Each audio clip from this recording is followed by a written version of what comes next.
हरे कृष्णा, राधे राधे। कृष्ण दास के चैनल में आप सब मित्रों का स्वागत है। और आप सब कैसे हैं? कान्हा जी की कृपा से सब ठीक होंगे।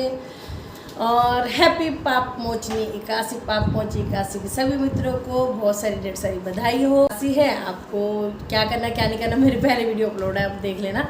मतलब कि एक रात पहले दसवीं को ब्रश करना होता है, सुबह कुल्ला करके व्रत करना होता है, फलाहार खा सकते हो, सेंधा नमक एक बार खा सकते हो, चावल नहीं खाने हैं, द्वादशी को चावल का भोग जरूर से लगाना है। ठीक है जी, सेवा पूजा आरती करने के बाद। ठीक है, चलो।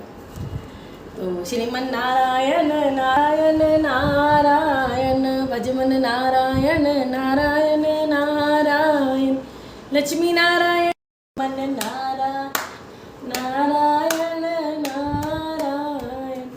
बोलो लक्ष्मी भगवान की। जब हाथ में तिल ले सकते हैं, हाथ में तुलसी दल ले सकते हैं, हाथ में पुष्प ले सकते हैं कथा करते टाइम। ठीक है, फिर जब कथा कर लेंगे तो श्री हरि के चरणों में अर्पित कर देंगे।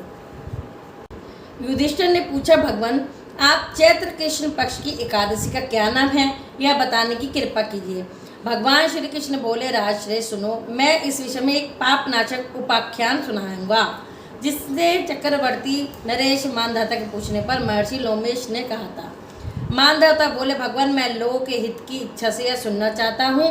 चैत्र मास के कृष्ण पक्ष में किस नाम की एकादशी होती है, उसकी क्या विधि है तथा किस फल की प्राप्ति होती है उस एकादशी को करने से, कृपया सब बताइए। श्री कृष्ण भगवान बोले, हे राजन, लोमेश ऋषि ने उत्तर दिया, चैत्र मास के कृष्ण पक्ष की एकादशी का नाम पाप मोचनी है। इसके व्रत के प्रभाव से मनुष्यों के अनेक पाप नष्ट हो जाते हैं। इसकी कथा इस प्रकार है, सुनो। प्राचीन समय में एक चैत्र रथ वन में अप्सराएं वास करती थी। वहाँ हर समय बसंत रहता था। उस वन में एक मेधावी नामक मुनि तपस्या करते थे। वे शिव भक्त थे। एक दिन मंजू घोषा नामक एक अप्सरा उनको मोहित करने के लिए सितार बजाकर मधुर गाना गाने लगी।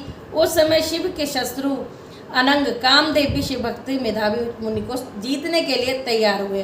कामदेव ने उस सुंदर अप्सरा के भ्रुकुट को धनुष बनाया, कटाक्ष को उसकी प्रत्यंचा डोरी बनाई और नेत्रों को उसने संकेत बनाया और कुचों को कुरी बनाया। उस मंजू घोषा अप्सरा को सेनापति बनाया। इस तरह कामदेव अपने शत्रु भक्त को जीतने को तैयार हुआ। उस समय मेधावी मुनि भी युवा तथा रहस्यवश था। उन्होंने यज्ञ पवित्र तथा धाका था। उन मुनि को देखकर मंजू घोषा ने धीरे धीरे मधुरवाणी से वीणा पर गाना शुरू किया। मेधावी मुनि भी मंजू घोषा के मधुर गान पर तथा उनके सौंदर्य पर मोहित हो गए। वह अप्सरा उन मुनि को कामदेव से पीड़ित जानकर आलिंगन करने लगी। वह मुनि उनके सौंदर्य पर मोहित होकर शिव रहस्य को भूल गए और काम के वशीभूत होने के कारण उन्हें दिन रात्रि का कुछ भी ध्यान न रहा। एक दिन मंजू घोषा उस मुनि से बोली, हे मुनि, अब मुझे बहुत समय हो गया है, स्वर्ग जाने की आज्ञा दीजिए।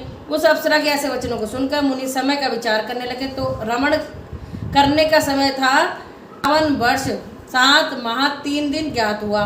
तो उस अप्सरा को काल का रूप समझने लगे। वह बहुत क्रोधित हुए और तप का नाश करने वाली अप्सरा की तरफ देखने लगे। वह मुनि उस अप्सरा से बोले, हे दुष्ट अप्सरा, मेरे तप को नष्ट करने वाली तू अब मेरे श्राप से पिशाचिनी हो जा। तू महान पापिनी और दुराचारिणी है, तुझे धिक्कार है। उस मुनि के श्राप से वह पिशाचिनी हो गई। तब वह बोली, हे मुनि, आप मुझ पर क्रोध को त्याग कर प्रसन्न हो और इस शाप का निवारण कीजिए। तब मुनि को कुछ शांति मिली और पिशाचिनी से बोले, हे दुष्ट, मैं शाप से छूटने का उपाय बतलाता हूँ। चैत्र माह के कृष्ण पक्ष की जो एकादशी है उसका नाम पाप मोचनी है। उस एकादशी का व्रत करने से तेरी पिशाचिनी देखी छूट जाएगी।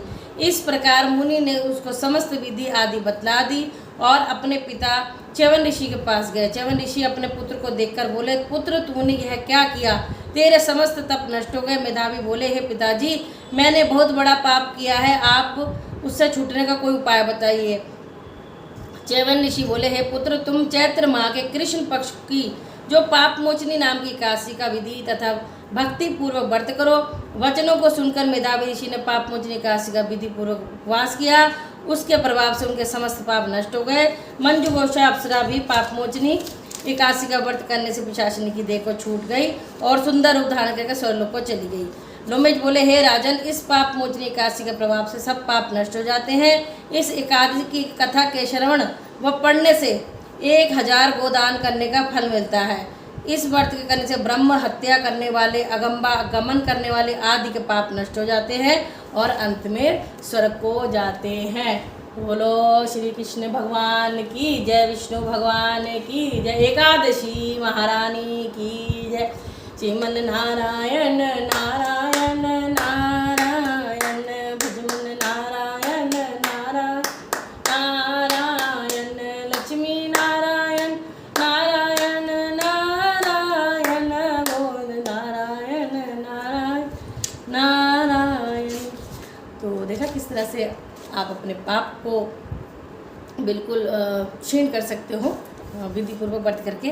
तो सभी एकादशियों के नाम ले लूँगी। उत्पन्ना एकादशी, मोक्षदा एकादशी, सफला एकादशी, पुत्रदा एकादशी, शर्तिला एकादशी, जया एकादशी, विजया एकादशी, आमल की एकादशी, और आज जो है वो है पाप मोचनी एकादशी। फिर आएगी अगली कामदा एकादशी, बरुथनी एकादशी, मोहिनी एकादशी, अपरा एकादशी, निर्जला एकादशी, योगिनी एकादशी, देवशयनी एकादशी, कामिका एकादशी, पुत्रदा एकादशी, अजय एकादशी, परिवर्तनी एकादशी, इंदिरा एकादशी, पापानुकुंश एकादशी, रमा एकादशी, प्रबोधनी एकादशी और परमा एकादशी। पद्मा। तो इस तरह से मैंने आपको एकादशी कथा सुनाई है। वीडियो पसंद आ जाए तो लाइक शेयर कमेंट जरूर से करना। जय श्री राधे।